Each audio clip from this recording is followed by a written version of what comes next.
বলো কটি আছে? 50টি। এই 50টির মধ্যে পূর্ণ মাত্রা, পূর্ণ মানে যেটা পুরো থাকে, কমপ্লিট থাকে, এটা যেমন ময়ের পুরো মাত্রা আছে, এরকম মাত্রা আছে 32টি। দেখো সংখ্যাটা মিলে যাচ্ছে। তাহলে কিভাবে মনে রাখবে আমাদের পূর্ণ মাত্রা কটি আছে? 32টা। কিভাবে মনে রাখবে? ওই যে মানুষের একচুয়ালি 32টা নাম ভেঙে দেবো, ঠিক? তাহলে মানুষের পূর্ণ মাত্রা কটা আছে এখানে? 32টা। 32টি। এইবারে দেখো এই অর্ধমাত্রার জায়গাতে কিন্তু আমরা অনেকেই কি করি? ভুল করি। কারো দেখবে অর্ধমাত্রা আছে, আমরা পূর্ণ মাত্রা দিয়ে দিলাম। এইটা মনে রাখার জন্য আমরা কয়েকটা কথা মনে রাখবো। আমার সাথে সাথে বলবে, বলো গাধা গাধা গাধা গাধা শেখে শেখে ঋণ ঋণ ঋণ মূর্ধন্য ঋণ। ঋণ মূর্ধন্য। এই কথাগুলো যদি তোমরা মনে রাখো, দেখো অর্ধ যেগুলো মাত্রা আছে, অর্ধ মানে একটি। দেখো মূর্ধন্য কত মাত্রা আছে? অর্ধ। ঋয়ের কেমন আছে? অর্ধ। ক্ষয়ের কত আছে? অর্ধ।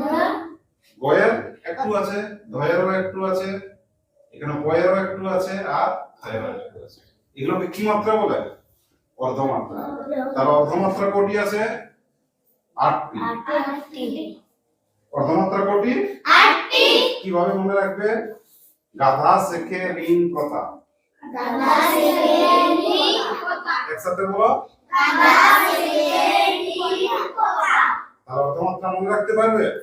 কিভাবে মনে রাখবে? এই লাইনটা মনে রাখবে, গাধা শেখে গাধা শেখে ঋণ কথা।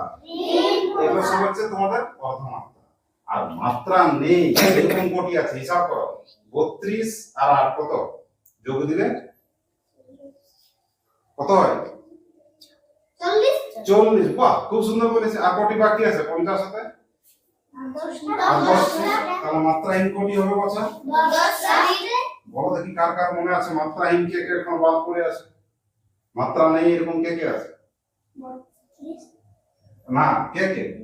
এ একটা, এ ওই ও, আর কে আছে?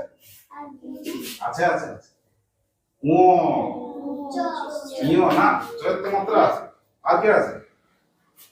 আর এরা অনুস্বার, বিসর্গ বিসর্গ, আর চন্দ্রবিন্দু আর কেউ আছে? আরেকজন আছে যে চাঁদ হ্যাঁ, খণ্ডত্ব। বাহ, খণ্ডত্ব, অনুস্বার, বিসর্গ।